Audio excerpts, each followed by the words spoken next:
Hello guys, magandang araw. Dito ko ngayon sa kabaan ng kabaan ng guys. Subscribe. Upload yung taon na ang bahay.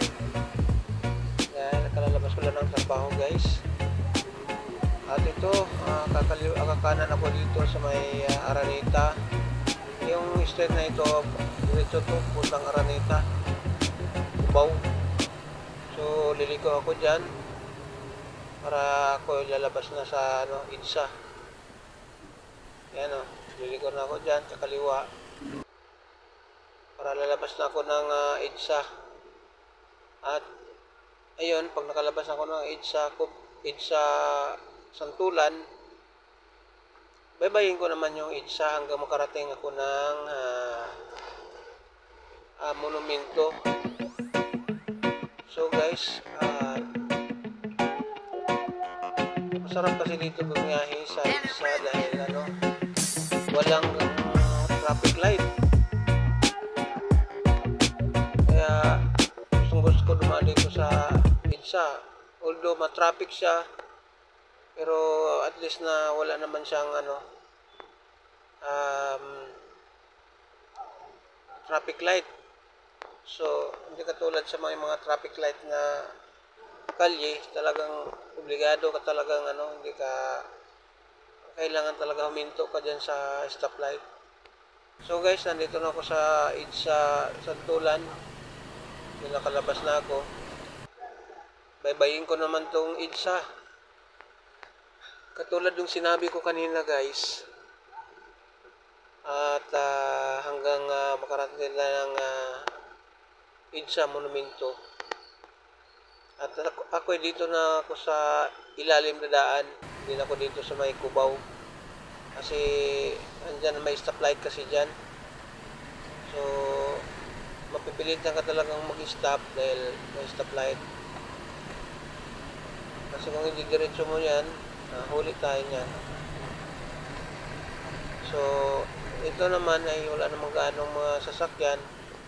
At diretso naman yung biyahe natin. Kaya okay lang. So dito na ako ngayon sa ilalim guys, sa may EDSA Cubao.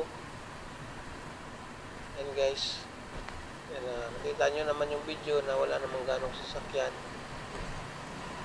Yan. So samahan nyo ako guys sa aking biyahe. Yan. Although medyo mabagal yung daloy ng mga sasakyan, pero at least na hindi talaga siya gapang.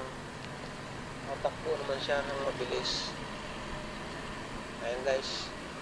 Akyat na tayo dito sa may kuan guys. Dito sa may Kamuning. Madadaanan natin yung Kamuning flyover. So, yun ang routine natin guys. Araw-araw natin ginagawa yan guys. Kaya, tayo pag yung bumibiyahe, kailangan natin mag-ingat dahil araw-araw nating gawain. May naghihintay ng mga pamilya sa atin. At hindi lang tayo ang hindi lang sa atin, hindi lang tayo lang ang mga pamilya naghihintay. Pero yung ibang mga motorista dyan, mga pamilya naghihintay. So kung makadisgrasya ka o ikaw disgrasya, so pare-pareho lang ang kuan dyan, sitwasyon. Perwisyo din tayo, maperwisyo din yung mga nabangga mo or nakabangga sa'yo. So yung mag-drive guys, kailangan talaga mag-ingat. Ugaliin talaga tumingin sa side mirror.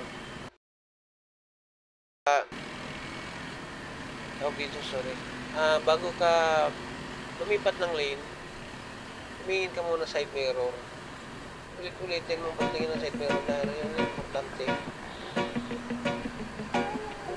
Yan guys. So, yan tuloy-tuloy naman yung takbo ng masasakyan. So, wala tayong problema. Although kung sakali mang medyo bumagal,